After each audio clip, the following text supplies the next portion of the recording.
Hi friends, welcome to WafaStudies YouTube channel.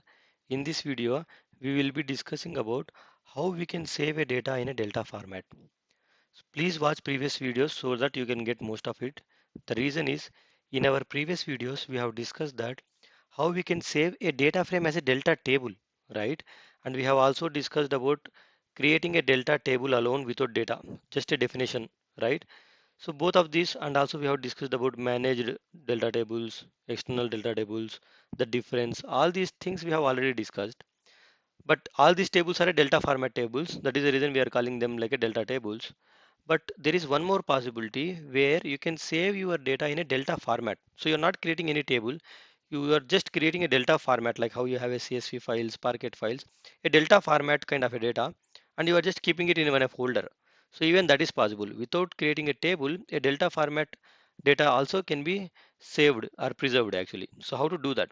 So to do that, right, if you see this code, we are taking a file location where we want to keep our delta format. Then let's assume df is a data frame. Write that data frame in delta format and simply save it using that path.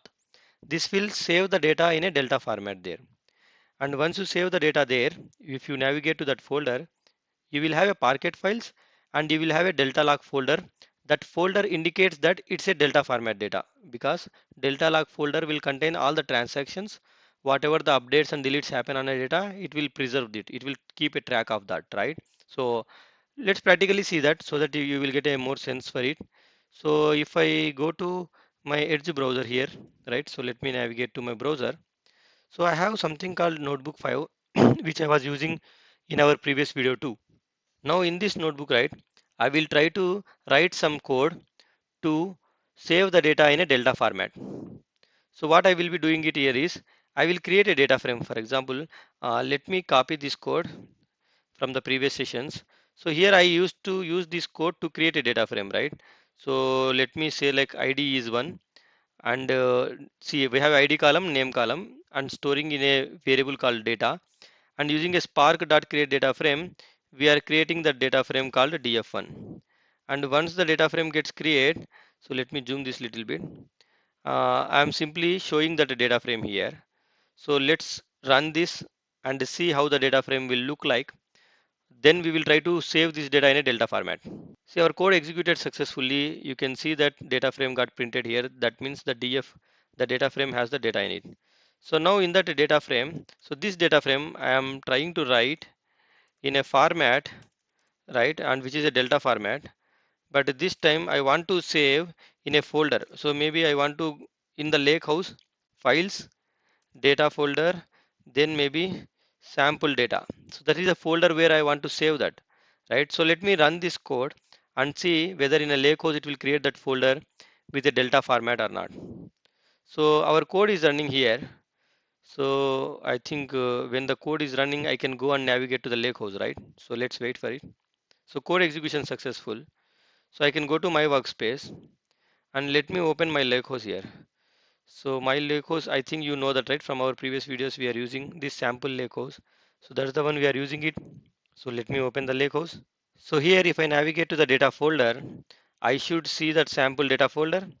When I go inside a sample data folder, you see that it has a Parquet file and it has a delta log. That is like a transactional log.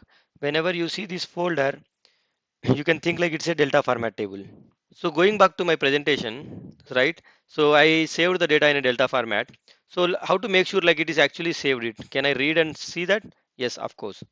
So what I will be doing it here is, let me take this path. So that's where I have saved my delta format data, and I will use the spark dot read dot format.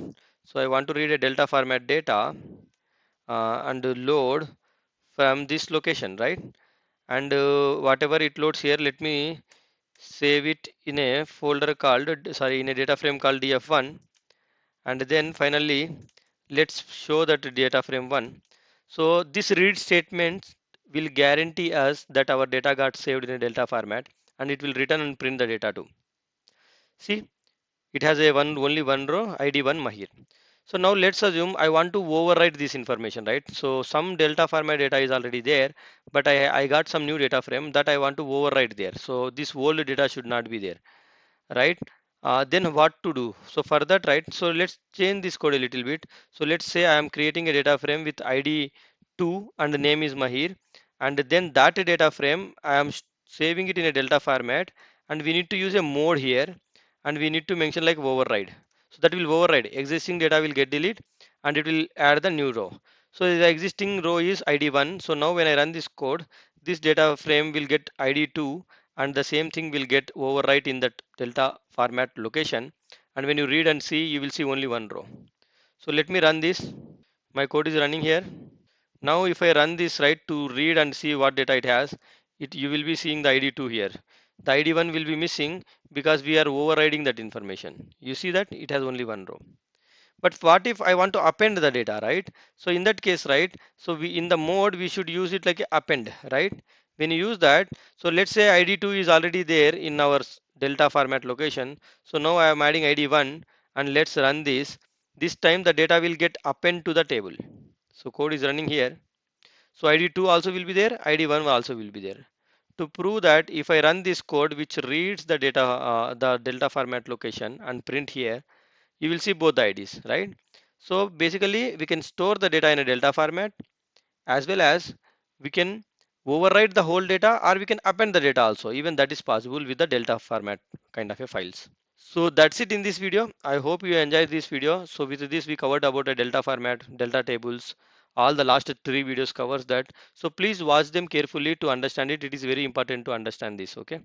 So I hope you enjoyed this video. Thank you for watching. Have a nice day.